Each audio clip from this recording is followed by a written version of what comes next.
The morning Maren Voss climbed onto her cabin roof with a bolt of canvas under one arm and a hammer in the other. The sun had barely cleared the eastern ridgeline of Cinder Notch.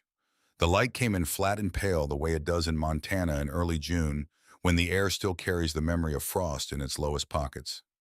She didn't call for help. She didn't wait for the day to warm. She drove the first nail before the roosters in Harlow Flat had finished their argument with the dawn. Below her, the valley floor was green in a way that felt almost dishonest after the gray months. Grass pushing up through the last of the mud, the creek running high and brown with snowmelt smoke rising thin from the chimneys of 30-odd households, arranged along the flat like chips of wood scattered by a careless hand. She could see the false front of Gideon's trading post from the roofline, the whitewashed walls of the Reverend's house, the lean-to behind the livery where two horses stood with their heads down blinking in the new light.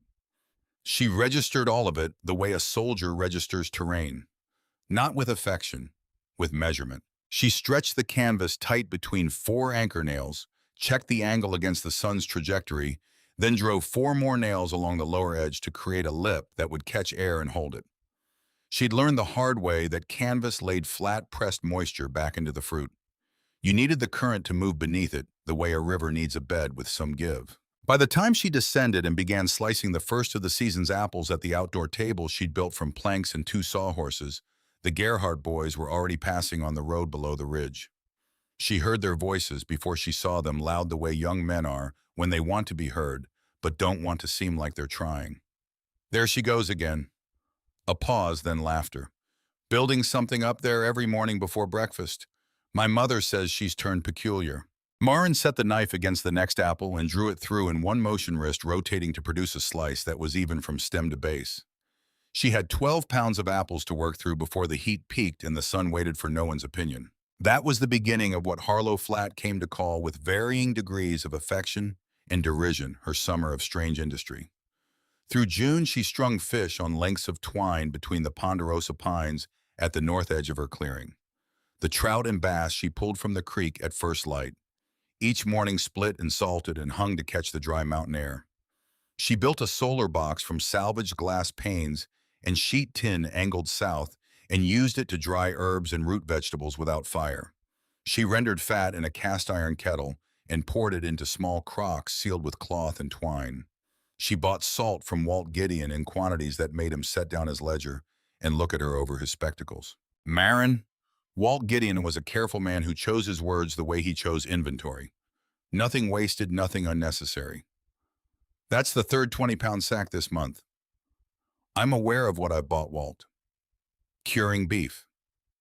Among other things. He wrote the sale down, but she felt his eyes follow her to the door, the way you watch a weather vane when the air's gone very still. The talk that followed was the kind that starts small in a place like Harlow Flat. A comment at the feed store, a murmur after Sunday service, a joke passed between men leaning against the rail outside Gideon's. By mid-July, it had grown into something with more body to it.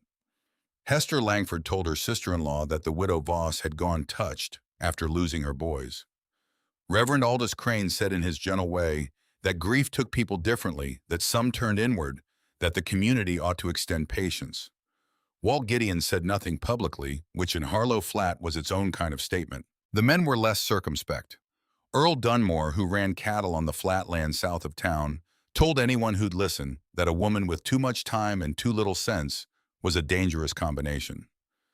She's got more food drying up on that ridge than a trading post, he said one afternoon from his customary position outside the livery hat, pushed back thumbs in his belt.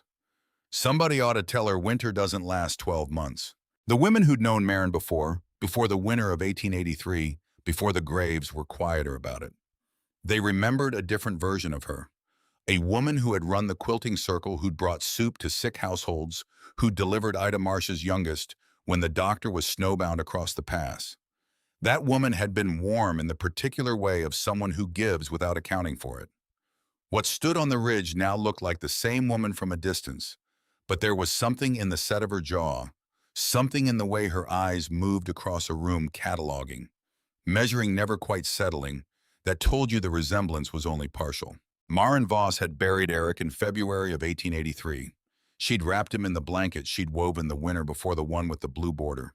He'd always said matched her eyes, and she'd carried him to the ground behind the cabin with her own hands because there was no one to help her, and the snow was still 4 feet deep outside the door. Peter went 2 weeks later. He was 7, old enough to understand what was happening in the abstract way children understand things that are too large for them, young enough that his understanding didn't help him. Lars lasted 3 more days. He was 5. He had Eric's ears and his grandmother's stubbornness, and right up to the end he'd insisted he wasn't cold, which was the most heartbreaking lie Maren had ever been asked to accept. She didn't talk about them. Not to the reverend, not to the women who'd come with food when the thaw finally broke the pass open. She thanked people for what they brought. She answered direct questions. With the minimum required, she went back to work. What she didn't tell anyone, what she hadn't told anyone in 3 years, was the specific texture of what those 3 weeks had been. The sound of the wind in the eaves, the same sound every night until she stopped being able to separate it from the sound of her own breathing. The weight of the oat sack going down measured in small handfuls because she was trying to make it last, knowing even as she measured that it wasn't going to be enough. The moment she understood that understanding something completely doesn't give you any power over it whatsoever. She didn't talk about it. Instead, she'd spent 3 years learning everything she'd failed to know in time. She'd sent for books from Denver agricultural texts, preservation guides, a pamphlet on root cellaring from a university extension in Ohio. She'd corresponded with a woman in Nebraska who'd survived 2 hard winters on a homestead, alone trading letters, until she'd extracted every practical detail the woman had to offer. She'd rebuilt her root cellar herself deeper than before, lined with fieldstone and packed straw. She'd learned to read the signs that the almanac didn't print the way ants sealed their hills early, when a bad winter was coming, the migration timing of the gray-crowned rosy finch, the particular color the sky turned in the southwest when the pressure was dropping faster than it should. By the summer of 1886, she wasn't preparing out of anxiety. She was preparing out of knowledge. There was a difference, though. From the outside, it probably looked the same. The boy appeared in her yard for the first time on a Thursday in late June, standing on the far side of the fence, with his arms crossed over the top rail, watching her work with an expression that wasn't quite curiosity and wasn't quite hunger, but lived somewhere between the two. He was tall for 16, still carrying the unfinished quality of someone who's grown faster than his frame, has had a chance to settle into big hands, shoulders starting to broaden, a jaw that hadn't finished deciding what shape it intended to be. He had a bruise yellowing along his left cheekbone that he wasn't making any effort to hide. Maren glanced up from the venison she was slicing into strips for the drying rack. She looked at him long enough to register what she was seeing, then looked back at her work. 3 minutes passed. "If you stand there another 10 minutes, she finally said without looking up, "I'm going to start thinking you want to be useful." A pause. What would useful look like? She nodded toward this pile of trout at the far end of the table, split and waiting to be salted. "There's a knife on the board, the salt crocks beside it. Each one gets a pinch in the body cavity, a pinch along the spine. Don't oversalt the belly, it turns the texture wrong." He came through the gate without being invited, which she noted. He picked up the knife, looked at the fish, looked at how she was working, then started. His first attempt was too heavy on the salt. She didn't correct him immediately. She watched him realize it himself on the second fish, saw him recalibrate, saw the pinch get smaller. That told her something. His name was Caleb Drum. His father was Roy Drum, who had once been a competent man, good with horses, reliable in a work crew, the kind of neighbor you could count on when something needed lifting or fixing. That was before Caleb's mother, Martha, had died of a chest sickness in February of 1884. In the 2 years since Roy had moved from occasional drinking to something more architectural about it, building his days around the bottle the way other men built their days around work. Caleb had been managing the household such as it was since he was 14. He didn't volunteer any of this that first day. Maren didn't ask. She learned it in pieces over the following weeks, the way you learn anything real about a person, not from what they say directly, but from the shape of what they avoid, the things they mention only once, and then steer around the specific quality of their silences. He came back the next morning. She put him to work. He came back the morning after that.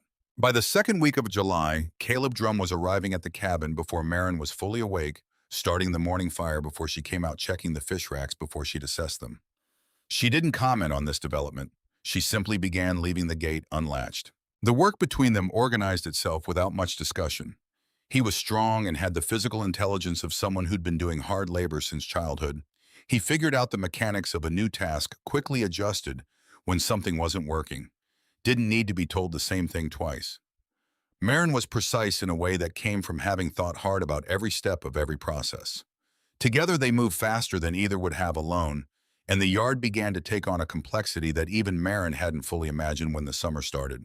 She built a second drying structure on the south-facing slope below the cabin, a long, low frame with a roof of angled glass salvaged from two broken windows, creating a solar tunnel that heated the air inside to temperatures well above ambient, even on overcast days.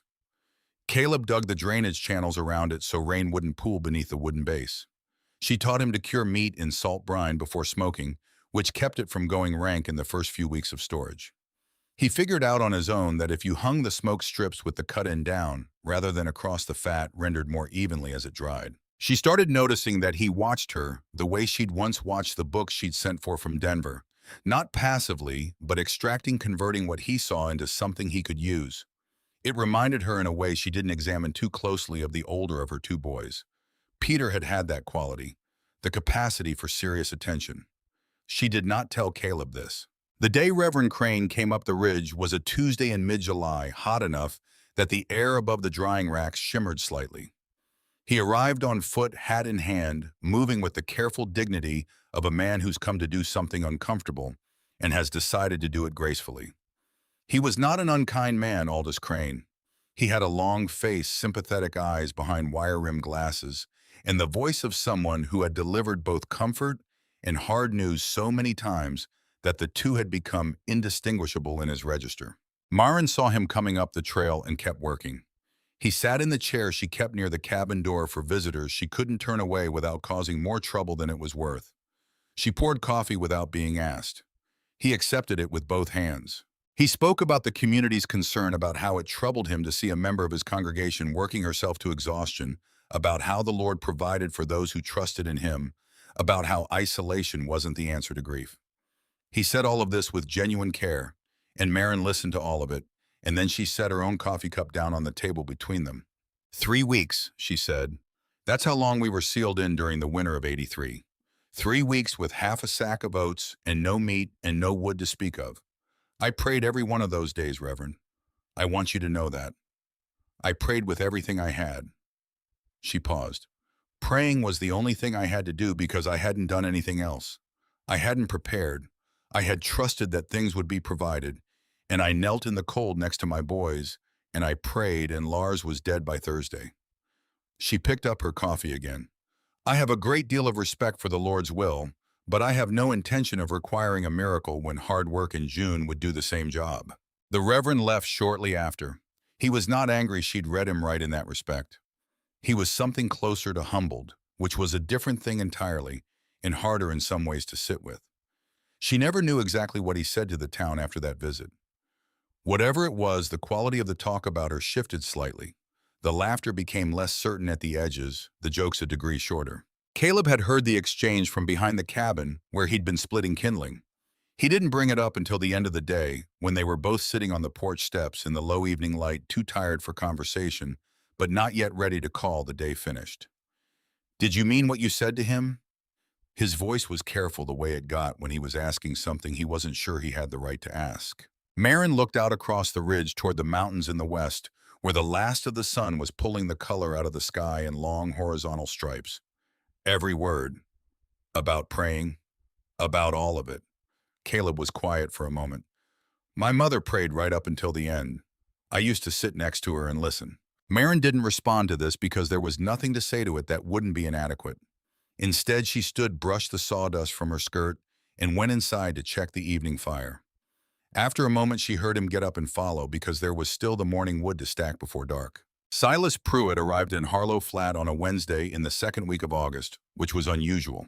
His circuit normally brought him through in late September, when the ranchers had money from the summer drives and were inclined to spend some of it on books and news from outside the valley. Coming through in August meant something had changed in his itinerary, and in Silas Pruitt's carefully organized life, changes in itinerary were always deliberate. He was 68 years old, built like a fence post that had been standing in the wind for decades. Thin, slightly bowed, but with no apparent intention of falling. He'd been a schoolteacher in Illinois before a combination of bad land deals and worse winters had sent him west, and he'd been moving through the mountain communities as a traveling merchant ever since, carrying books and periodicals and the kind of information that didn't make it into newspapers because it was too specific or too local or too strange for editors who lived in cities. Marin came down to Gideon's that Wednesday because she'd been waiting for beeswax and it had come in with a supply wagon. She wasn't expecting to find Silas Pruitt's mule tied out front, or to find the man himself inside talking to Walt Gideon in the low, serious tone that people use when they're saying something they want to be taken seriously. She heard the tail end of it as she came through the door. "Not saying it's certain. I'm saying the indicators I saw in Wyoming last month were consistent with what I saw in the winter of '71. The frost patterns, the early animal movement. I talked to a Crow elder near Billings who said his people hadn't seen the elk move this early in 20 years. Walt Gideon noticed Marin first. Something in his expression shifted, a fractional recalibration, the look of a man who's suddenly aware that the most relevant audience for a conversation has just walked in. Silas turned. He'd met Marin twice before, briefly, the way people meet briefly in small communities, enough for mutual recognition, not enough for more. He took in the flour sack she was carrying, the general quality of alert attention in her posture, and made the same assessment of her that she was making of him. Miss Voss. He was one of the few people in the valley who had never called her the widow. "Mr. Pruitt." She set the flour sack on the counter. "I heard the last part of that. The winter of '71, you mean the one that took the cattle herds in eastern Montana?" "Same pattern." He studied her. "Most people change the subject when I bring that up. Most people didn't spend 3 weeks eating boiled leather in 1883. She looked at Walt Gideon. "I'll take the beeswax, Walt. Whatever Mr. Pruitt has left in his wagon, I'll take that too." Gideon blinked. "He's got quite a bit, Marin. Tools, ropes, some canned goods, 2 more salt sacks. Whatever he has left." She turned back to Pruitt. "After we settle on a price, I'd like you to come up to the ridge and tell me everything you saw in Wyoming. The specific details. The frost patterns, where you saw them, what date. The animal movement, species, direction, timing. I want the numbers if you have numbers." Silas Pruitt looked at her for a long moment with an expression that wasn't quite surprise and wasn't quite relief, but had elements of both. "I have notes," he said. "I keep notes on everything." "Then bring your notes." She spent 2 hours with him that afternoon, sitting at her outdoor table, while Caleb worked the evening fish run down at the creek. Pruitt's notes were meticulous columns of dates and observations in a cramped, even hand covering 12 pages of a leather-bound field book.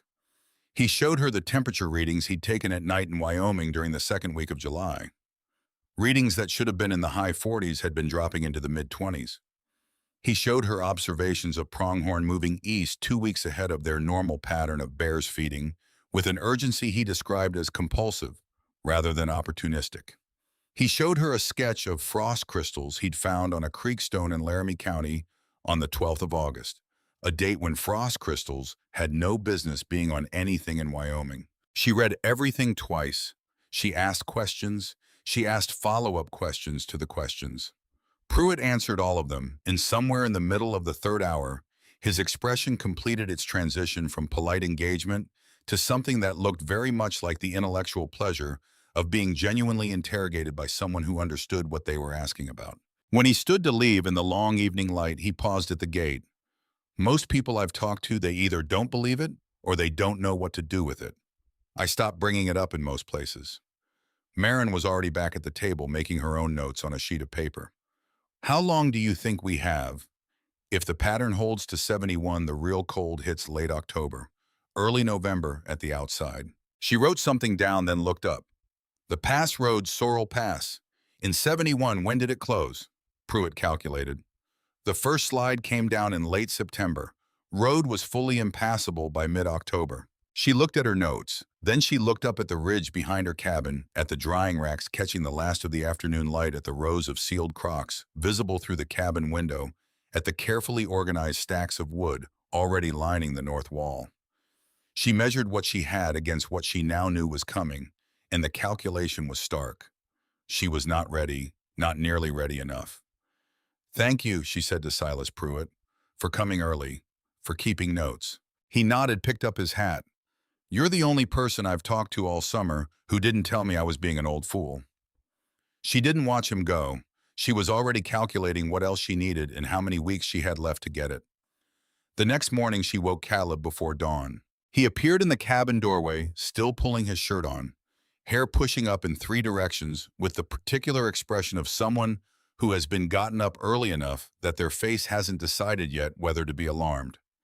Marin was already at the table with her list. "We're 2 months behind where we need to be," she said. He sat down across from her, rubbing his face with both hands. Behind on what?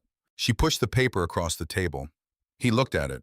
She watched him read down the column, the quantities, the categories, the timelines she'd mapped against Pruitt's data. She saw the moment he understood what he was looking at. "This is a lot." His voice was even, not panicked, which confirmed the judgment she'd been forming about him for 6 weeks. "It is. We'd have to work every available daylight hour." "We would." He looked up from the paper. "Okay." He stood tucked in his shirt, picked up the paper, and walked to the door to look at the sky. Clear, warming fast, a good drying day. "I'll start with the second smoke rack. You mentioned the frame needed reinforcing before we hung more weight on it." She'd mentioned it once in passing 2 weeks earlier. She looked at him for a moment with something she didn't let reach her face. "Start with the smoke rack," she confirmed. What followed was 6 weeks of the most sustained work Marin had done since the winter of 1883, and that was work of a different kind entirely. The frantic, reactive work of someone trying to survive what was already upon them. This was different. This was building against a future she could see clearly, even if no one else could, and the clarity of it made the exhaustion feel purposeful, in a way that was, if not exactly pleasurable, then at least clean. They fished the creek every morning before breakfast, taking everything the water would give them. Marin had devised a system: small fish salted and whole-dried, larger fish filleted and smoked in the new rack Caleb had reinforced with iron braces salvaged from a broken wagon wheel. She found she could judge a fish's cure by the weight of it. In her hand, a correctly dried strip had a specific resistance, a slight give at the center that told you the moisture had come down to the right level without going so far that the flesh went brittle and began to crack. Caleb learned this too within the first week. She noticed that he'd started touching the strips as he hung them, not randomly, but deliberately, comparing one to another, building the calibration in his fingers. She didn't comment on it. Learning that happened without comment tended to stick better than learning that was praised. The garden gave its last push in August summer, squashed the remaining tomatoes, the beans that had been climbing the south fence all season. Marin sliced and dried and pickled with an efficiency that left almost nothing to waste. The tomato skins that came off during blanching were dried separately and ground to powder for flavoring broth in winter. Bean pods that were past their peak for eating were shelled, and the dried beans stored in sealed crocks with a layer of salt on top. She found she was sleeping 4 or 5 hours a night instead of her usual 6, not because she was anxious, but because the day simply didn't have enough room for everything that needed to be done. She also wrote a letter to the woman in Nebraska, the one she'd been corresponding with for 2 years, describing what Pruitt had told her and asking specifically about how the woman had managed her water supply when the creek had frozen solid in the winter of 1880. The reply came back 2 weeks later, 3 pages of dense practical information that Marin read twice and then tucked into the ledger where she kept her most important documents. September came in warm enough that the valley relaxed. The rains that everyone expected in the last week of the month were 5 days late, which made people feel better about everything, the way a slight delay always does. The brain translating coincidence into reprieve, chance into reassurance. Marin watched the sky. The rains, when they finally came on the 4th of October, came wrong. Not the gentle soaking rains that the mountain country expected in early fall, settling into the soil, filling the creek at a pace the drainage could manage. These came fast, hard, and continuous, the kind of rain that the land had no framework for processing, that ran off the slopes in sheets instead of seeping in, gathering in the creek beds and draws, and pushing them past their margins within 24 hours. Marin heard the first rumor about Sorrel Pass on the 6th of October from the Gerhardt boys who brought it up the ridge, not laughing now, moving with the specific efficiency of young men who've received bad news and are too proud to show how much it's affected them. A section of the pass road had given way. Not completely, they said. Wagons could still get through if they were careful. She received this information, thanked them, closed the gate behind them. She looked at Caleb, who was standing by the woodstack with an armload of split pine. He looked back at her. "How much salt do we have left?" he asked. 40 pounds. He set the wood down. "I'll go to Gideon's in the morning. Buy everything he has of it." She thought for a moment. "Buy the rope too. All of it. Any dried beans he hasn't sold." The look on Walt Gideon's face when Caleb arrived the next morning, she heard about it from Caleb that evening, was not quite panic. It was the expression of a man who keeps careful track of inventory and has just realized in the presence of someone else's preparedness that he has been complacent in a way that matters. He sold Caleb everything he asked for without argument, which was itself a kind of answer to any question anyone might have been asking about how seriously Walt Gideon was now taking the state of Sorrel Pass. The second slide came down on the 12th of October. Marin heard it from the ridge, a distant, sustained sound like a river running underground, then a silence that was different from ordinary silence, denser, more absolute. She climbed to the highest point of the ridge and looked south toward the pass. Through the gray air, she could see the altered profile of the slope above the road. A section that had been pine-covered and vertical was now a sloping field of raw earth and debris, and at its base, invisible from here, but present in her understanding of the terrain, lay what remained of the only road in or out of Harlow Flat. She stood there for a long time, long enough for the cold coming down off the mountain to work its way through her coat, long enough to watch the way the clouds were moving across the peaks to the northwest, not fast, not dramatic, but with the patient, purposeful movement of something that has a destination and no uncertainty about reaching it. She thought about Eric briefly, not the way she usually kept that thought compressed and sealed and stored in a place she didn't open during working hours. She let it exist for a moment in the open air. The thin chain at her collar held his wedding ring too large for her finger to wear safely at the work she did, but present against her sternum, where she could feel its weight when she breathed. She thought about the 3 small graves behind the cabin and the distance between who she'd been then and who she was now. Preparation was not the same thing as grief. It was something she'd built on top of grief, or maybe she'd built it inside grief. Used grief as the foundation, the way you use bedrock for a structure you need to trust with your life. She could not bring back the 3 people she'd failed to save. What she could do was refuse to need saving herself. What she could do was refuse to be the reason anyone else needed saving. She came down off the ridge as the last light left the sky. Caleb was at the outdoor table checking the wax seals on the season's last batch of preserved tomatoes, pressing each lid with his thumb to test the vacuum. He looked up when she came through the gate. He read her face the way he'd learned to read the drying racks, not passively, but extracting. "It's bad," she said. "Not a question. The full road. What I could see of it, yes." She sat down across from him. "Walt Gideon put a notice on the post office door this afternoon. Road washed out. Last delivery unknown." Caleb pressed another lid. The vacuum held. He set the jar in the row with the others. "How long will what we have last?" Marin had done this calculation already twice with different assumptions about portion sizes and caloric need. For one person in good storage conditions through April, possibly May if the spring comes early. She looked at the rows of sealed crocks, the stacked provisions, the hanging racks, the root cellar she'd measured and packed and measured again. For 2 through March. He understood what she was saying. She saw him understand it. "That's just us," he said. "That's just us." She looked toward the valley below, where the lights of Harlow Flat were beginning to appear one by one in the blue dusk. Each one the visible evidence of a household that had spent the summer the way summers usually got spent in places like this, doing what needed doing in the present, trusting that supply wagons would keep coming the way they always had, trusting that the pass road would stay open the way it always had, trusting that the almanac was probably right when it said the winter would be average. The almanac had been printed in St. Louis. The man who compiled it had never been to Cinder Notch Ridge. He had never watched the way the elk moved through this particular valley in a year when the pressure was dropping wrong.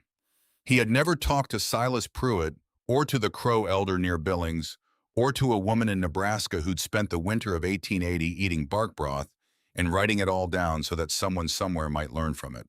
The lights in Harlow Flat glowed warm and steady in the gathering dark, and looking at them now from this elevation, Marin felt something she hadn't felt in 3 years. Not fear exactly, which had a specific and recognizable quality she'd lived inside for too long, but something adjacent to it. Something that had weight and consequence, that pressed against the chest from the inside. She looked at those lights a long time. Then she stood, pulled her coat tighter, and went inside to check the evening fire. In the morning, she said as she reached the door, "We check every seal on every jar, every one. We can't afford to find out in January that something didn't hold." Caleb started gathering the last of the outdoor crocks to bring in before the temperature dropped. And after, she paused at the threshold, looking out at the sky to the northwest, where the clouds were building in a darkness that had nothing to do with the hour. After, she said, "We figure out what we're missing, because we're still missing something. We always are." She went inside. The fire was burning low but steady, the way a fire burns when someone's been tending it carefully all season. Not spectacular, not wasteful, just present. Just exactly what it needed to be. Outside, the first wind of the evening came down off the mountain, moving through the drying racks with a sound like breath, like something enormous settling in for a long stay. The apple slices swayed on their strings. The sealed crocks caught the last of the light. The three graves behind the cabin were invisible in the dark, but Marin knew exactly where they were, the way you always know exactly where the things are that you can't afford to forget. She didn't look. She added wood to the fire, checked the damper, listened to the wind, find the corners of the cabin, and test them. Tomorrow would need to be a very productive day. The snow came without ceremony. No gradual buildup, no days of gray sky, easing the valley toward what was coming.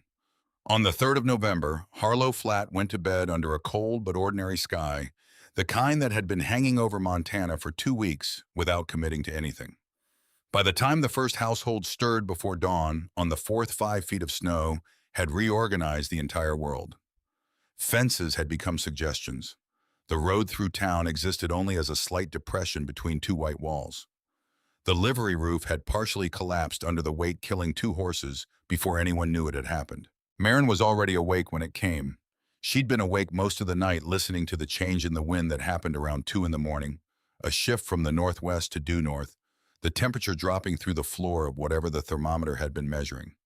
She'd added wood to the fire every 40 minutes with the regularity of someone who has decided that running out of heat is not a category of experience she is willing to revisit. When she finally opened the door at first light and saw what had happened to the world outside, her first thought was not fear. It was arithmetic.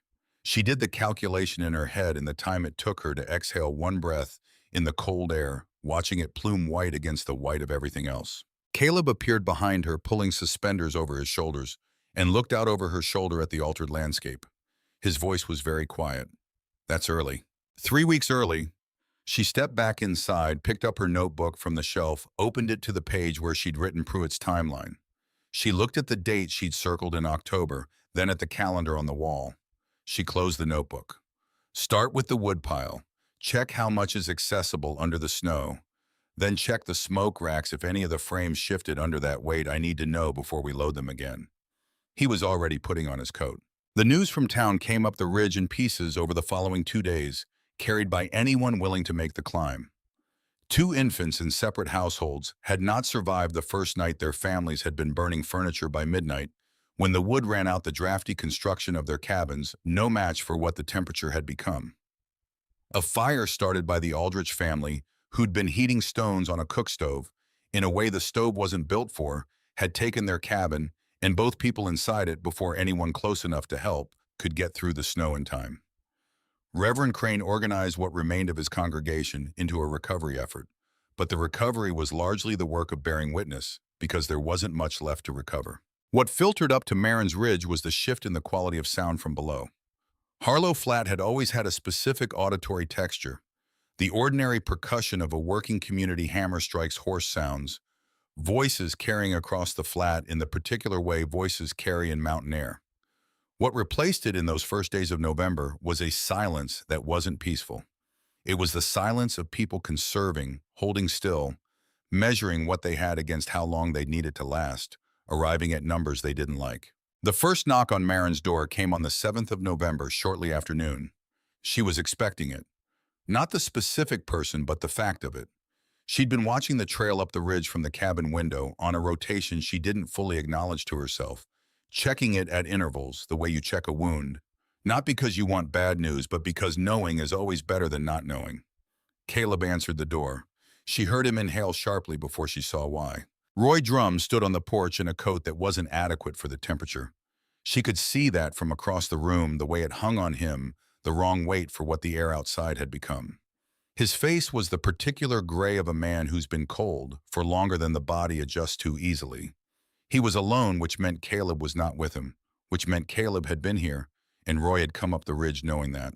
What happened next moved through several registers simultaneously. Roy Drum's right hand was inside his coat pocket, and the shape his arm made wasn't casual. Caleb had moved to stand between his father and Marin without quite seeming to decide to do it the way the body sometimes acts ahead of the mind.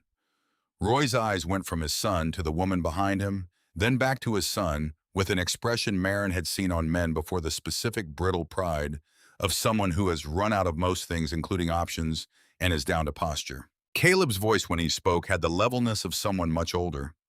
"Put it away, Pa." Roy's jaw moved. Whatever he'd meant to say when he climbed the ridge rearranged itself in the cold air. "You come home."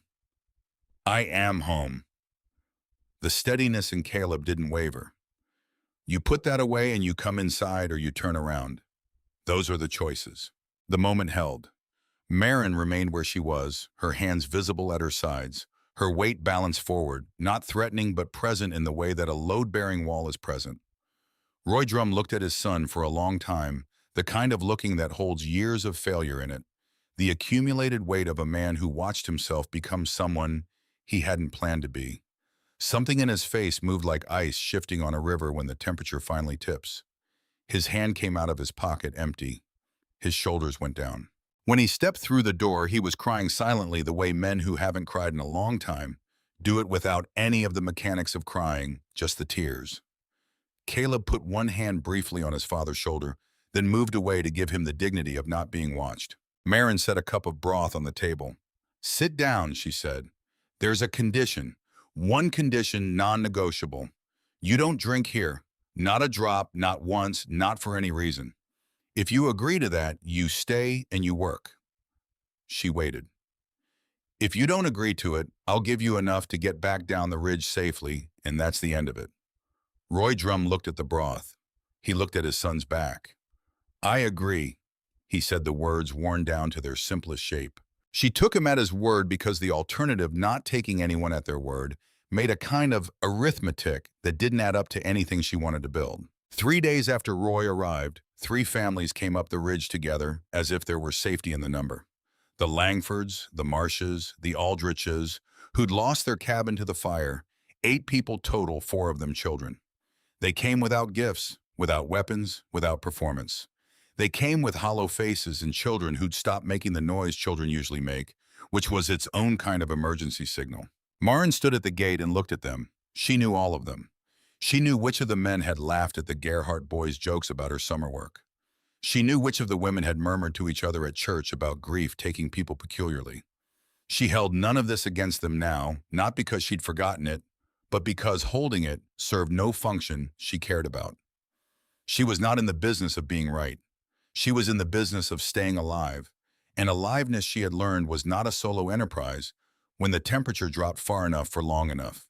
But she was also not running a charity because charity ran out and what she was building had to last. She made them stand in the cold for the 2 minutes it took her to say what needed saying. The conditions were simple work, no theft, no demands. She didn't negotiate the terms. She didn't soften them. People who had choices could afford to negotiate. People who had none could afford honesty. When she was done, all 8 of them came through the gate because they had no other gate to come through. The cabin expanded itself through will and necessity. Caleb built a second sleeping area from pine boards and salvaged nails in the back room, just wide enough for bodies laid side by side. Roy Drum, who had once been good with his hands before whiskey, narrowed his attention to a single point, rediscovered that skill, with a sobriety that had its own momentum each day, sober feeding the next, in the way that only becomes clear once you're a week into it. He built a narrow shelf system along the north wall for the children's bedding, keeping them off the floor where the cold came up through the boards in the deep hours of the night. Nobody asked him to do it. He just appeared one morning with the lumber. The cabin now held 14 people. It was loud in ways Marin hadn't experienced in 3 years, full of the specific noise of people living in close quarters, the small frictions, the sounds of sleep that weren't her own, the voices of children negotiating territory with the instinctive seriousness of diplomats. She absorbed all of it. She ran the household the way she ran her food stores, with precision, without waste, attending to each element, with the knowledge that overlooking the small things was how the large things failed. Ren Neal arrived on a Tuesday afternoon in the second week of November. She was not carried, not unconscious, not in visible distress. She came through the front gate on her own feet, with her hand in her father's, and a cloth doll tucked under her arm. 6 years old, with the slightly formal posture of a child who has decided to conduct herself with dignity in a situation she doesn't fully understand. Franklin Neal was a mill hand, or had been before the mill stopped running in October when its wheel froze solid. He was a narrow man with an honest face that was currently doing the work of carrying something too heavy for its structure. He'd lost his wife the previous year in childbirth, which meant Ren was everything he had, which meant what he was about to do was the most costly thing he had done in his life. He stood at the door and looked at Marin, and she saw that he wasn't going to be able to say what he needed to say more than once. His voice, when it came, had the texture of something that had been compressed past the point of normal speech. "She hasn't eaten properly in 3 days. I know what the cough means. I don't have anything left. I can't." He stopped, started again. "She told me she can sweep good. I believe her." Ren looked up at Marin with eyes that were gray and clear and very serious. "I don't cry at night." Her voice was precise about this, as if it were a professional qualification. "I know that's important when there are lots of people." Marin looked at the child for a long moment. She opened the door wider. Franklin Neal crouched down and pressed his face against his daughter's hair for a few seconds, then stood, kissed her forehead, and turned away into the snow without looking back. Marin watched him go. She did not close the door until he had disappeared below the ridgeline, so that if he turned, he would have seen the light still open behind his daughter. Ren stepped inside, looked around at the organized, humming interior of the cabin with the evaluative attention of someone taking inventory, then set her doll on the shelf nearest the door and found a broom in the corner before anyone told her where it was. By the time December arrived, Orrin Bale had been circling the cabin for 3 days. Caleb found the tracks first on a morning when the fog had come down thick enough to make the tree line invisible from the porch.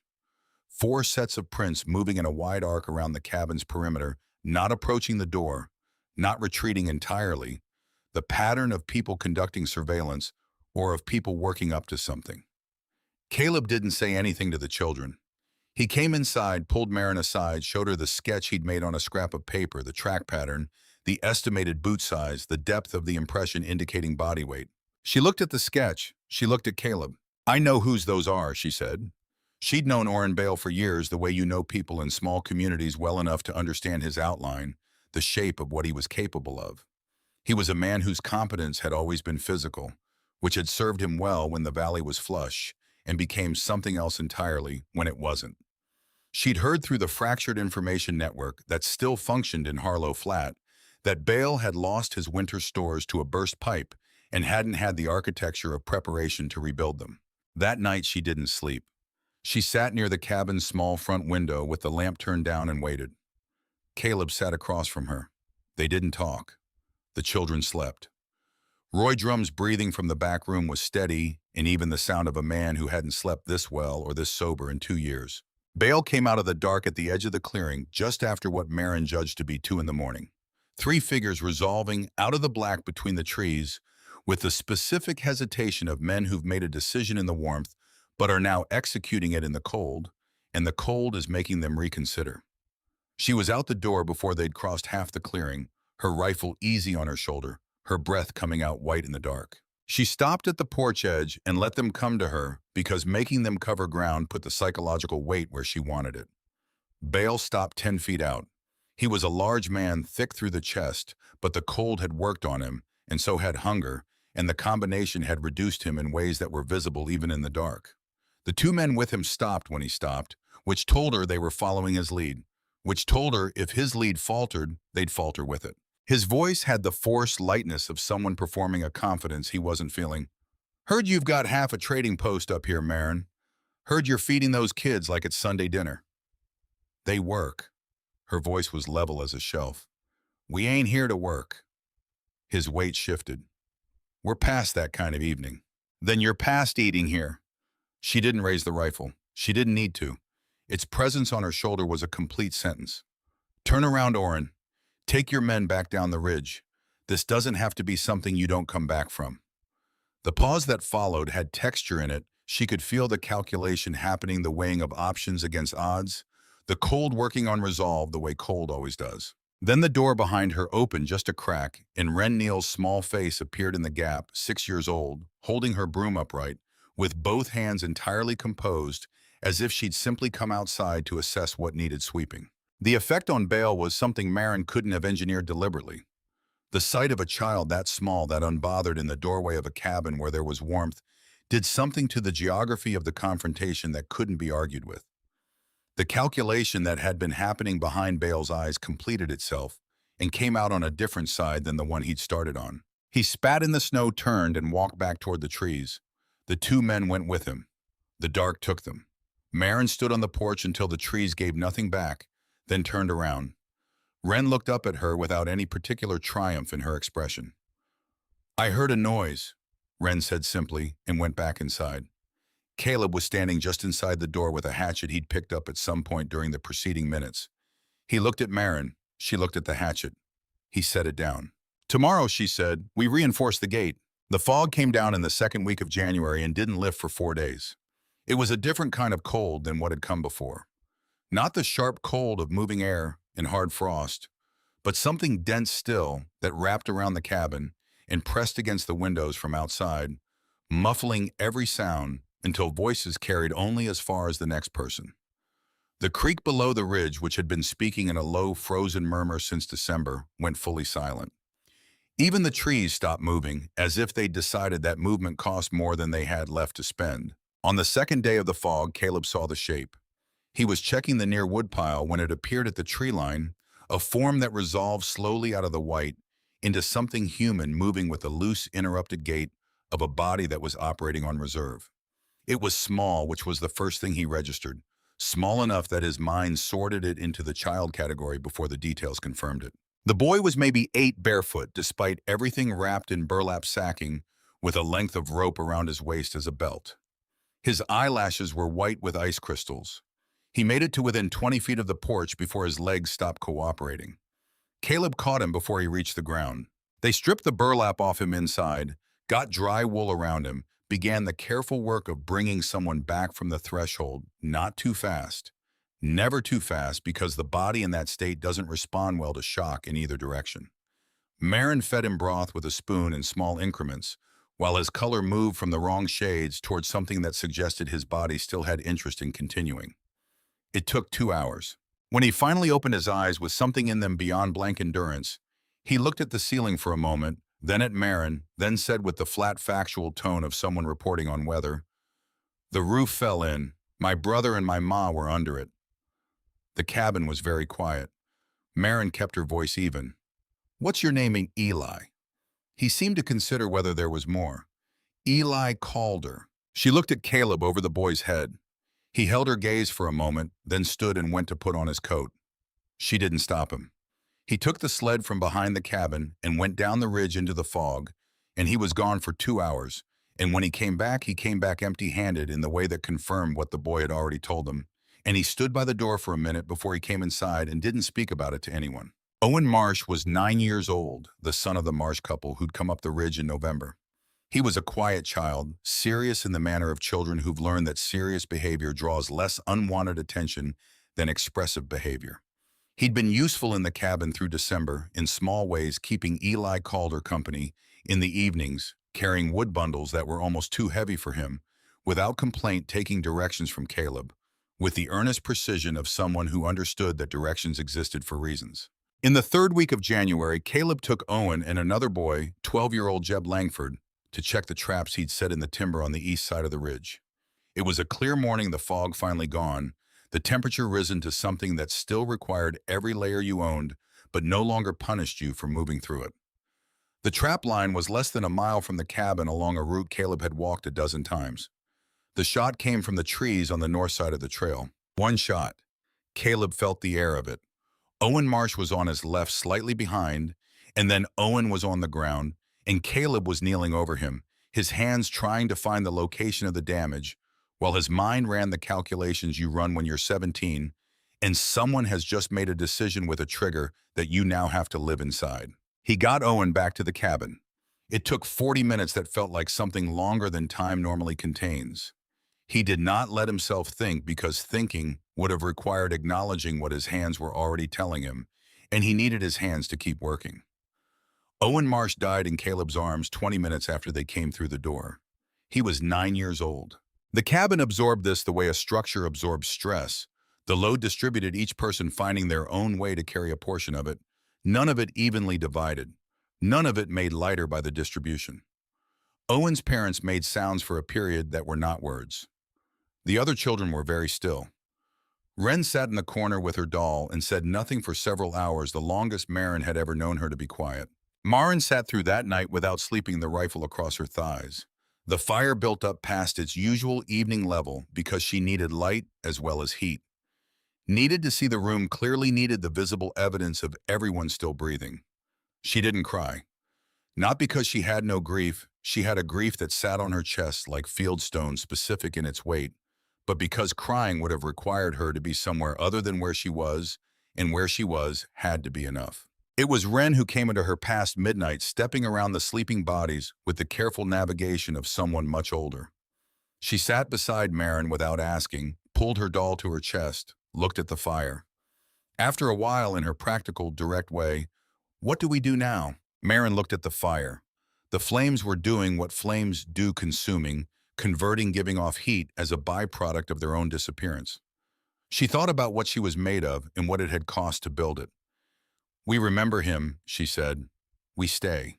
The morning after they buried Owen in the frozen ground behind the cabin, the first grave back there that didn't belong to a Voss, Maren went through the food inventory with the precision she brought to everything, measuring what remained against the number of mouths, against the minimum necessary daily intake. She had enough. Enough was the only number that mattered, and she had it, but the margin between enough and not enough had become a number she had to look at directly every single day.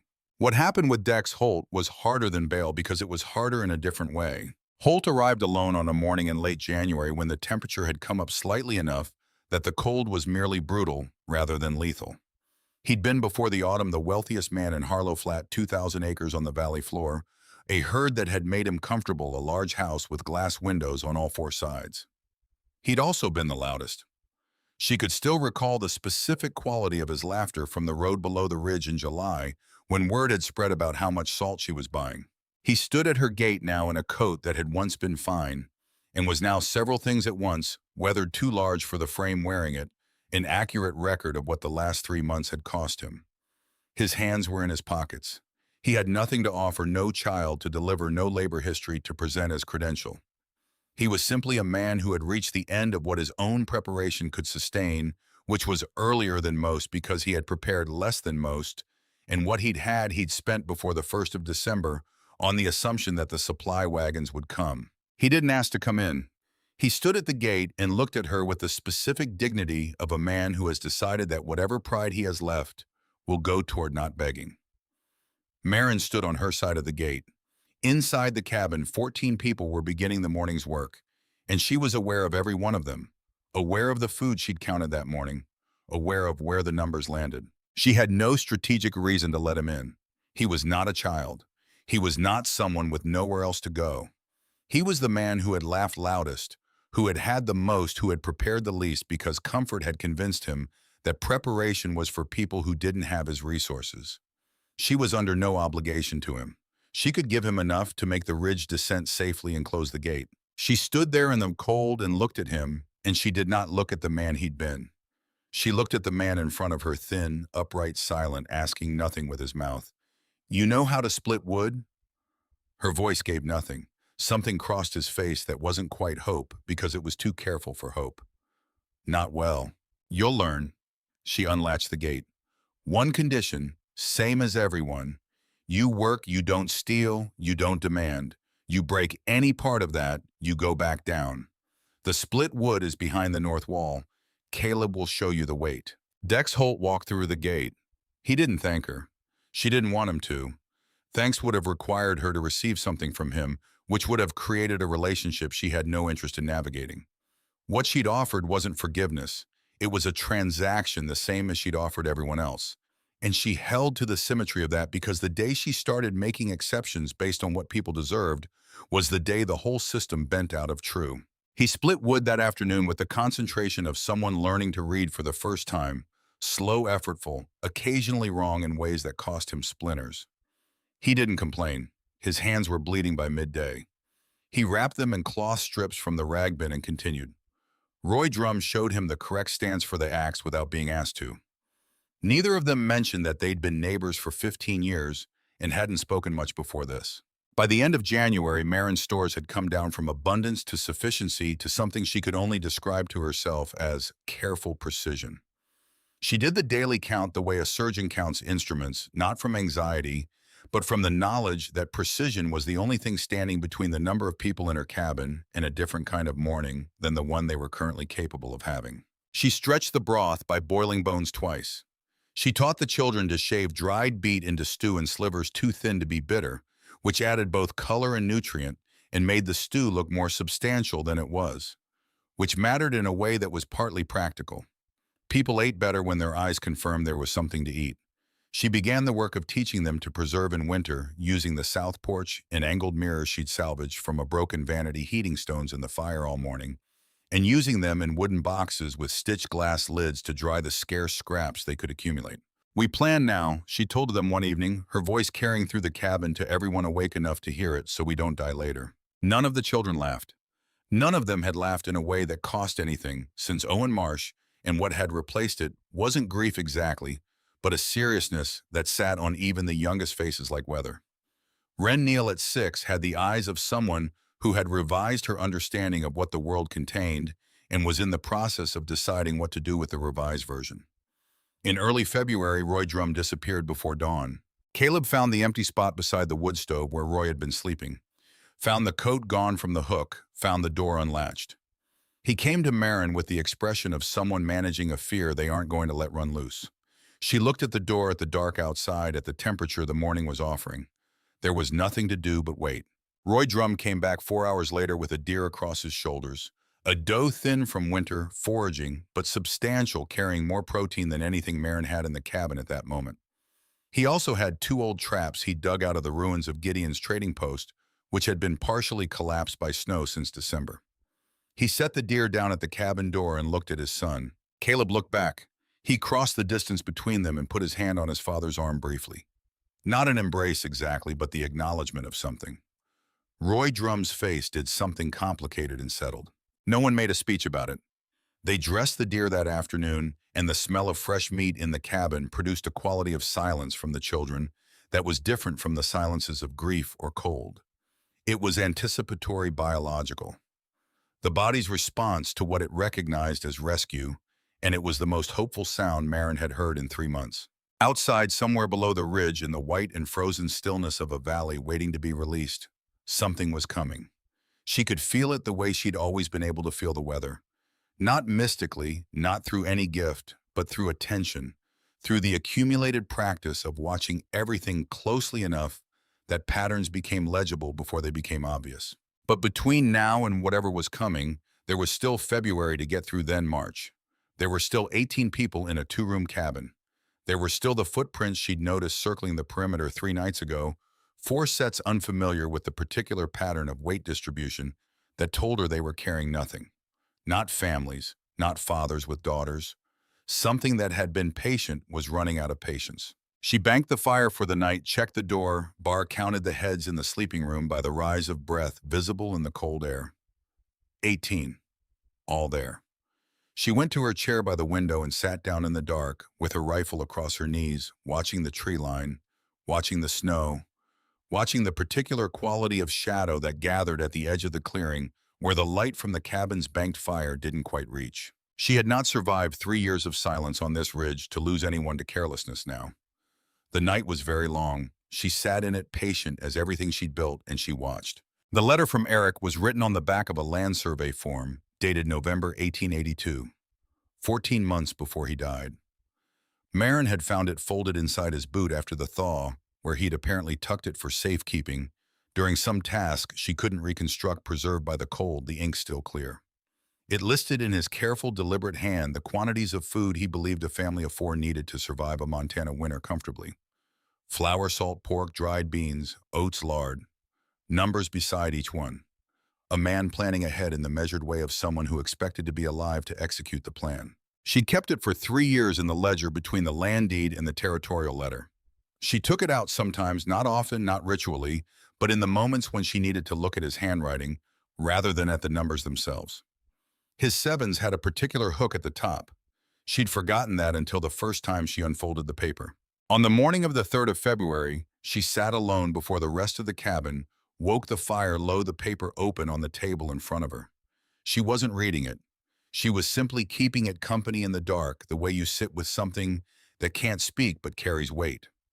Outside, the temperature was doing what it had been doing for 2 weeks, sitting in a range that the thermometer registered, but the body had stopped being able to meaningfully distinguish from worse. Cold was cold past a certain point. The gradations stopped mattering. She folded the paper, put it back in the ledger, put the ledger on its shelf. She added wood to the fire. She began the morning count before anyone else was awake. Not of people, she did that by sound and breath, but of what remained in the stores. 2 crates. Not empty, not desperate, but reduced to a precision that required daily management rather than weekly approximation. Every jar counted now in the way that a surgeon's instruments count, each one with a specific purpose, none with a replacement available. Caleb appeared in the doorway an hour later, pulling on his coat, reading her face the way he'd learned to read weather. How much? Why, 3 weeks full rations, 4.5 if we reduce the evening portion by a third. She didn't look up from the inventory sheet. We reduce. He didn't argue.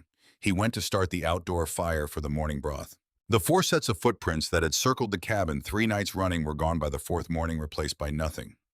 No tracks indicating departure, just an absence where the pattern had been, as if the snow had absorbed them.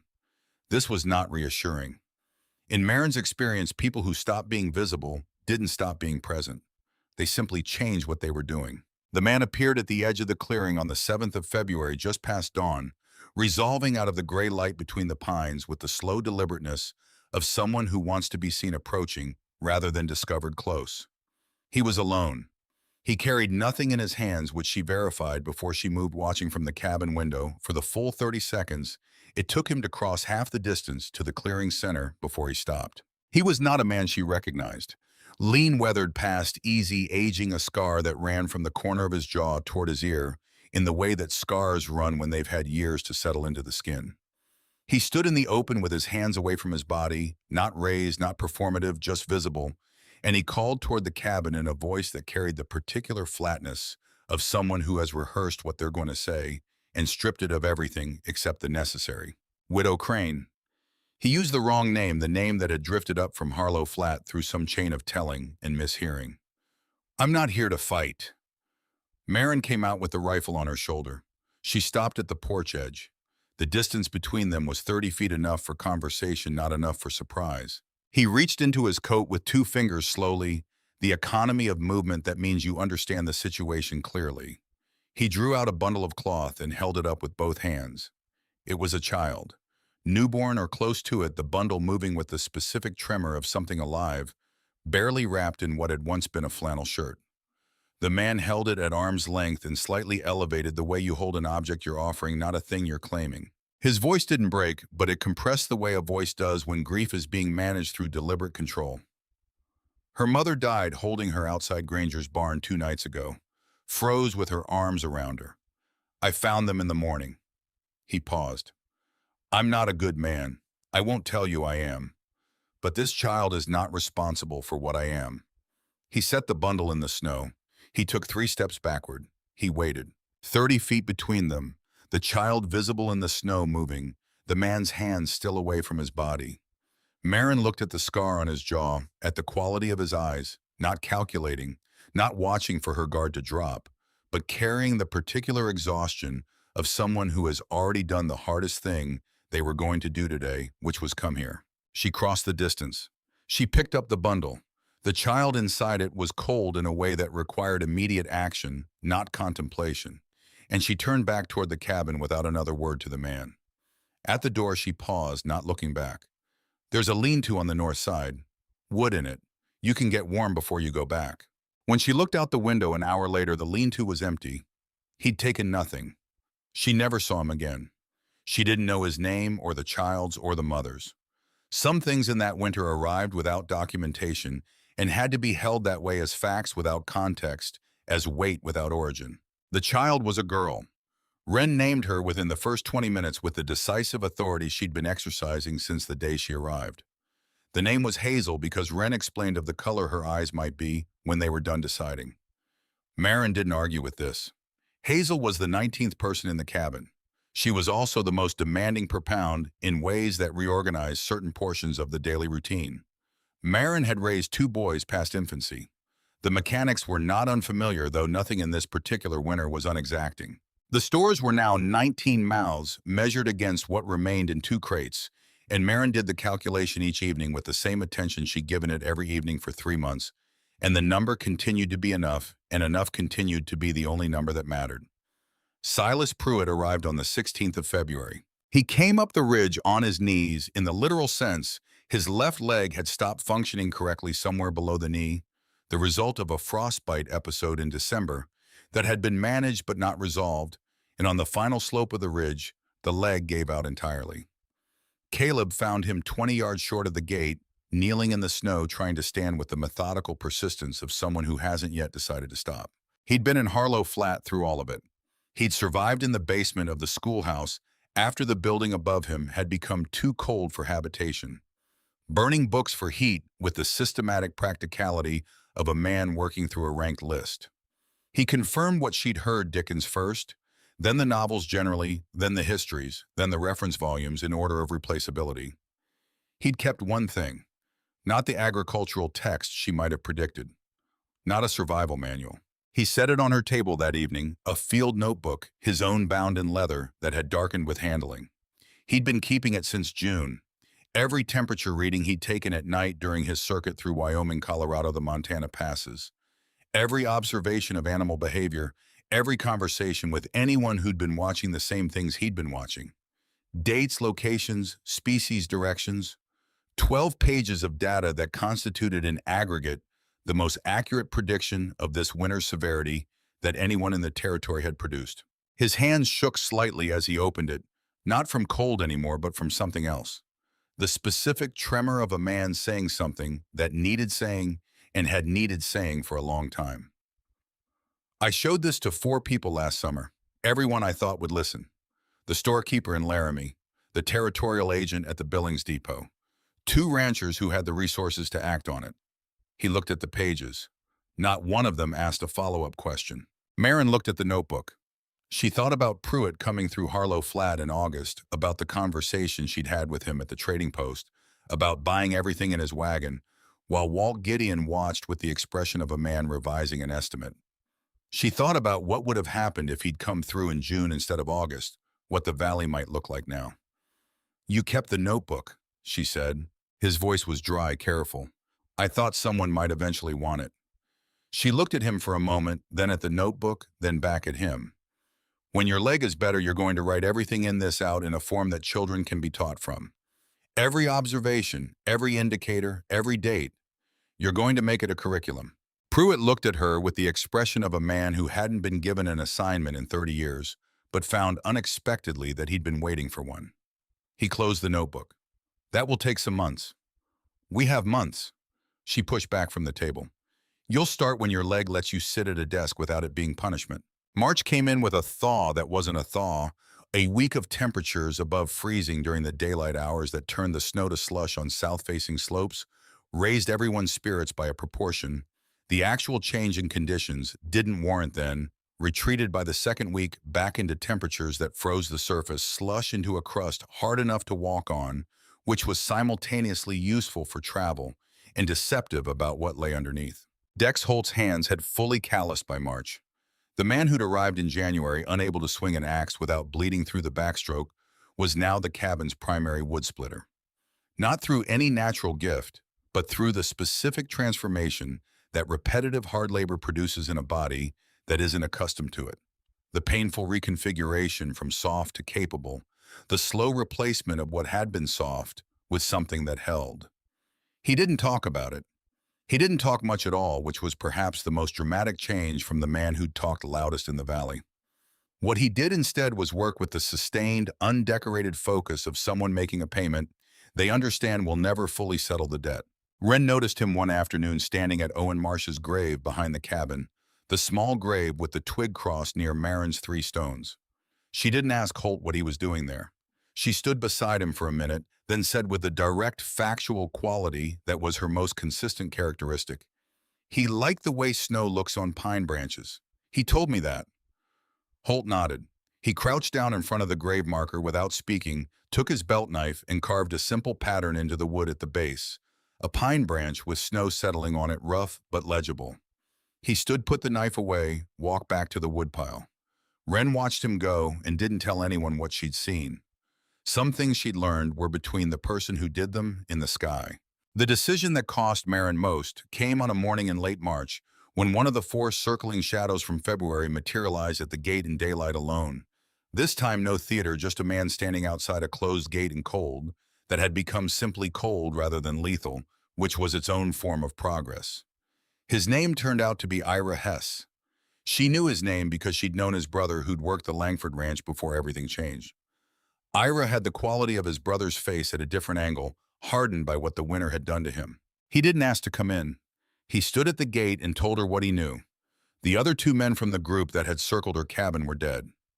He named the location, a collapsed cabin a mile east where they'd been sheltering since December. He'd left that morning because staying was no longer the relevant option. He had nothing, no skills to offer that were obviously useful, no child, to leverage, no story that cast him as sympathetic. He was simply a man who had been part of a group that had frightened her children in December, and he was not asking her to forget that. Marin stood at the gate. Inside, she heard the sounds of morning work. Caleb directing the older children at the wood task, Roy Drum moving through the back room with the specific tread of a sober man who's grown comfortable in his own body again. Wren's voice reading something aloud to Hazel in the high, careful diction she'd developed for the baby. The gate had a latch. The latch could stay closed. She thought about what it meant to survive, specifically what the mechanism was. Not the canning or the smoking or the daily inventory, those were instruments. The mechanism was decisions made consistently in the direction of survival, even when the math of compassion made the arithmetic of survival tighter. She'd never made those decisions because they were easy.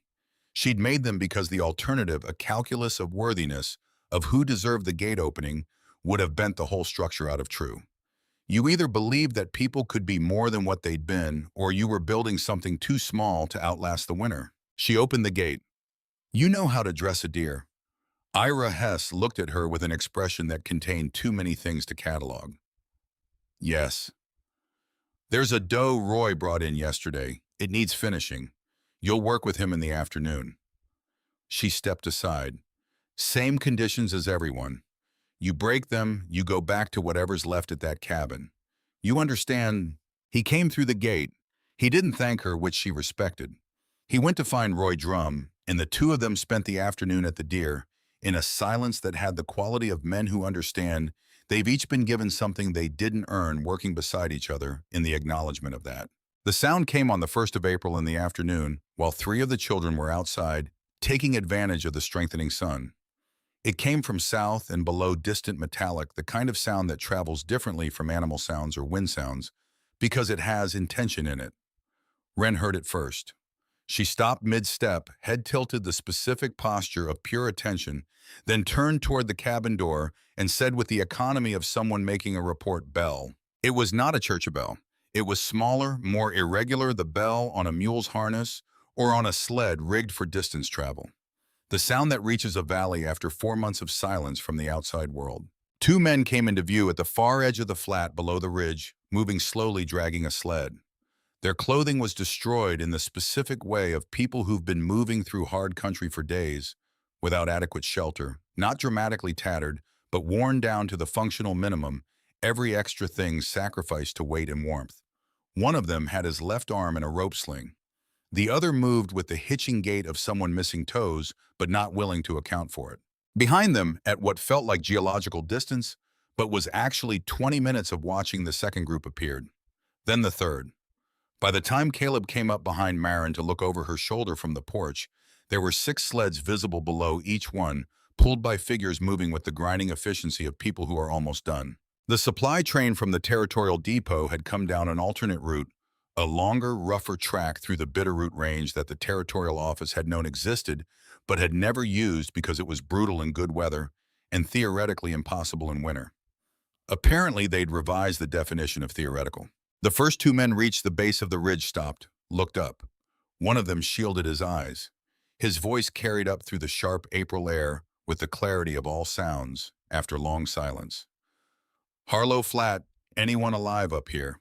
The children answered before Marin could. 4 of them from the porch, producing a volume that was disproportionate to their size. Caleb let out one sound, a sharp involuntary exhalation, that he covered immediately by walking back inside, though Marin noticed that he took a moment at the doorframe, both hands on the woodhead briefly down. Roy Drum stood at the edge of the porch with his arms crossed and his face doing something complicated in the direction of the arriving sleds. He didn't cheer, he just stood there and breathed, which was its own kind of statement. When the delegation from the supply train made it up the ridge an hour later, 5 men, the ones physically capable of the climb. They stood in Marin's clearing and looked at the cabin still smoking, at the organized yard, at the drying racks that had been running even in the depths of February, at the 19 people who emerged from the structure in various states of thin but upright. The man in charge had a ledger. He opened it, pencil ready, the practical efficiency of someone whose job was accounting for survival. "How many?" he asked, and the answer was 19, and he wrote it down, and then he looked up at Marin and asked the question that would be asked many times in the coming weeks: how? She was quiet for a moment. Around her, the children were moving toward the sleds, with the contained excitement of bodies that remembered what plenty felt like and were relearning the sensation. Wren had Hazel on her hip, which she'd taken to doing with the casual competence of someone who'd been managing infants for years rather than weeks. "I watched the clouds," Marin said. "I remembered what they'd cost me before." The man wrote something in his ledger, though she suspected what she'd said didn't translate to the kind of notation his ledger was designed for. The town's delegation came a week later, after the pass road had been cleared enough for a horse to manage it. They came with money, with goods, with the particular combination of guilt and relief that communities carry when they've been forced to revise their understanding of who among them had been paying attention. The Territorial Council sent a letter. She read it once, fed it to the fire, which had become her preferred response to paperwork that required something she wasn't interested in giving. The offer to name this new town square after her was delivered by Emery Dunn, the Reverend's son, who'd grown several inches since October and acquired a frost scar along his right cheekbone that he'd carry for the rest of his life. He delivered the offer with the straightforwardness of someone who suspects it will be declined, but believes in the dignity of making it properly. Marin was in the garden when he arrived, not planting yet, the ground still too cold, but turning the soil with a fork, working in the compost she'd been building from the winter's kitchen waste. Reading the Earth's readiness, the way you read any system you know well. She listened to the offer, kept the fork moving. "Tell them to plant something useful in the square instead." She turned another section of soil. "Anything they can eat come fall." Emery smiled, which changed his face significantly. "They'll want to know what to plant." She stopped, straightened, looked at the mountains where the snow line was visibly retreating up the slopes, half an inch of brown rock becoming visible along the ridgeline every few days. "Beans, they're forgiving. They put nitrogen back in the soil. Plant them and they make the ground better for whatever comes next." She looked at Emery. "That's either practical advice or a philosophy. Tell them they can decide which." He left with the message. She went back to the soil. The teaching began in May, when the trail up the ridge was dry enough to make the climb something other than dangerous. They came in groups of 8 or 10 children mostly, but parents too. Some of the parents she recognized, some she didn't. Some she recognized but had to relearn because the winter had changed their faces in the way that hard experience changes faces, adding a specific gravity around the eyes that wasn't there before. Her first lesson was always the same question: what was the most important tool they had? They gave the expected answers. She waded through all of them. "Time," she said. "Before you need anything else, you need time. Time you made by working in the summer so the winter has less to take from you." The follow-up never varied either. How do you protect time by not wasting what it produces? She made them say it back to her. She made them write it in the plain ledger pages she gave them because fancy implied a permanence she wasn't promising. She was promising utility. Silas Pruitt, his leg recovered to the point of function, if not full restoration, taught the observation curriculum he'd been developing since February. It ran to 30 pages by June, organized by season and indicator, with drawings he'd made himself in a cramped but accurate hand frost, crystal formations, animal track patterns, cloud formations over mountain passes, the behavior of creek ice at specific temperatures. The children learned to read these the way earlier generations of children in this valley had learned to read the almanac, except that what Pruitt taught them was verifiable, updatable, grounded in observation, rather than calculation performed in a city by someone who'd never seen this particular sky. Harlow Flat later had 12 copies made. Caleb, 18 now, with the permanent quality of someone who finished growing into himself during a winter that would have finished a person of lesser internal structure, built the second drying shed that summer. Taller than the first, framed in hardwood he'd sourced from timber that had come down in the storms, with a rack system he'd designed himself based on 3 seasons of working alongside Marin. He didn't ask her to review the plans. He built it, let her walk through it, watched her check the angles and the airflow without comment. She made one adjustment, a small brace on the northwest corner that improved the wind resistance. He added the brace that afternoon. That was the entirety of their conversation about it. Roy Drum stayed on the ridge.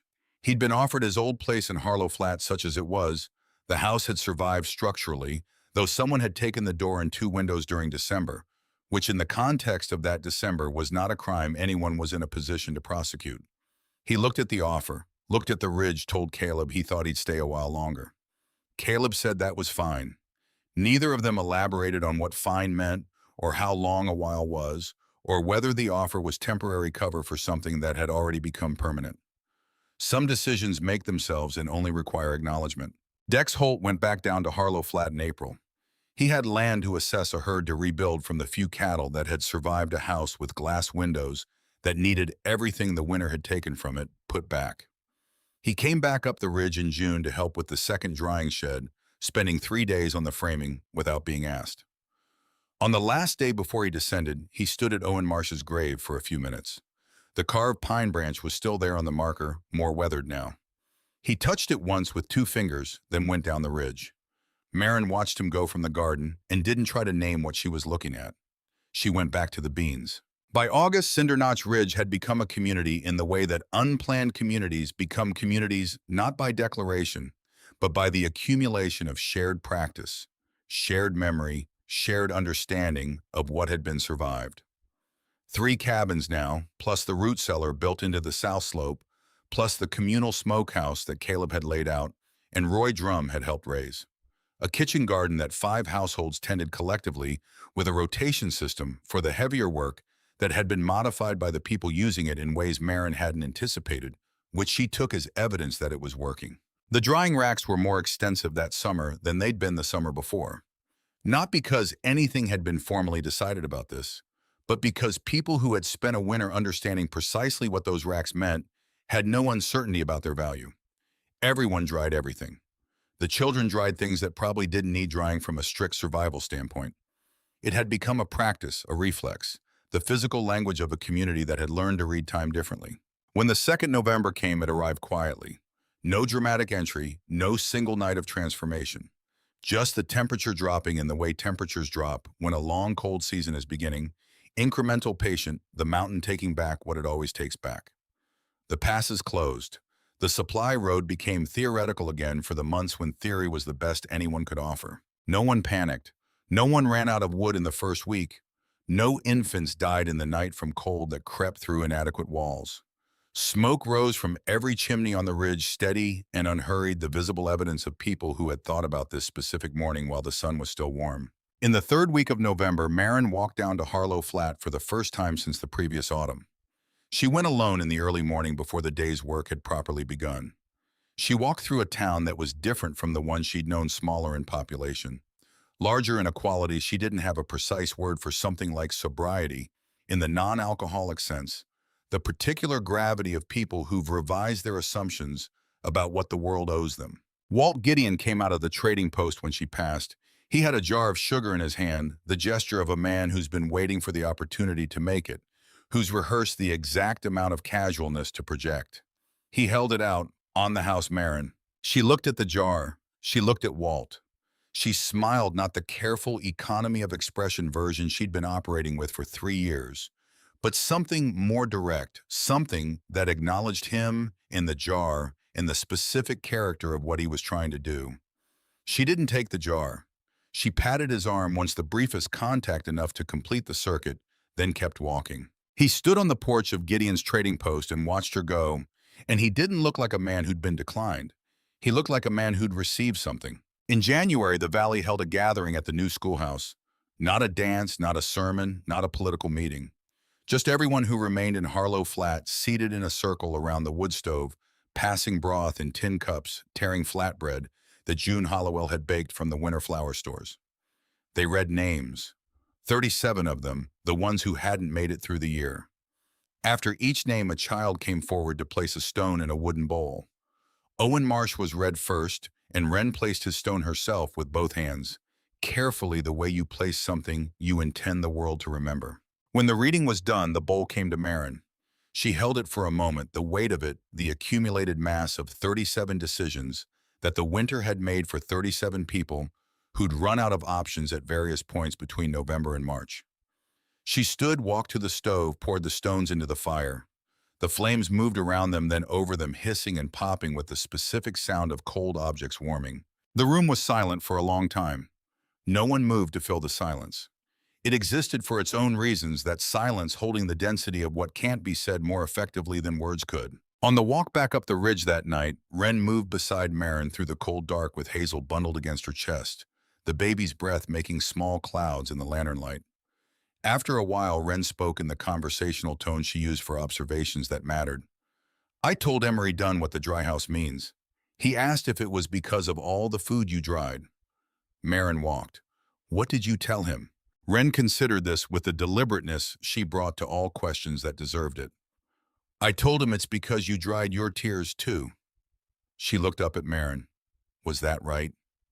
The lantern swung slightly in the wind.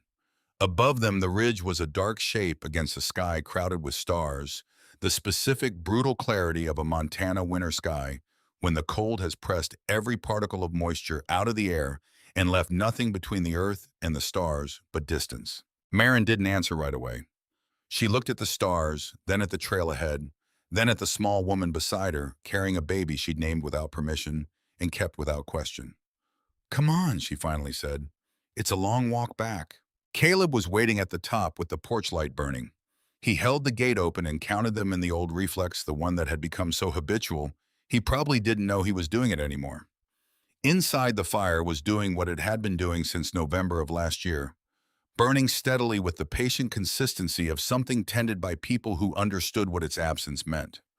Roy Drum had banked it properly before the gathering, the oak logs positioned for the long burn. Marin stood at the fire for a moment, warming her hands. The cabin around her held its evening sounds. Wren settling Hazel into the sleeping corner, the low voices of the adults returning to their own thoughts, the complete and unremarkable absence of the silence that had lived here alone for 3 years. Caleb sat down across the fire from her. He was quiet for a while in the way he'd become quiet, not the silence of someone who had nothing to say, but the silence of someone who was measuring what they were about to say against what it was worth. "You think they'll remember it, right?" His voice was careful. What this winter actually was. Marin looked at the fire. She turned her hands toward the warmth, slowly feeling the heat reach into the joints that stayed cold longest. "No," she said. "Not the way we know it. The cold won't be as cold in the telling. The hunger won't be as long." He considered this. Then what was the point, the teaching? Pruitt's notebook. All of it.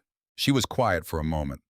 Outside, the wind came down off the mountain in the long, slow way it came down in deep winter, finding the corners of the cabin, pressing along the walls. The fire moved with it, just slightly acknowledging the pressure without surrendering to it. "They won't remember the winter," she said, "but they'll remember what to do in August.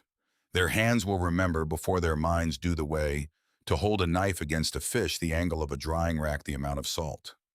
She looked up at him. When the hard thing comes back, they won't need to remember me. They'll just start working. She paused. That's the whole point. That's all of it. Caleb looked at the fire for a long time after that. He didn't argue with it, and he didn't agree in any verbal way. He simply received it the way you receive something you know you'll be carrying for a long time. Wren appeared from the sleeping corner with Hazel already quiet against her shoulder, stood in the firelight for a moment looking at both of them, then returned to her corner without a word. The baby's small breathing was audible in the stillness.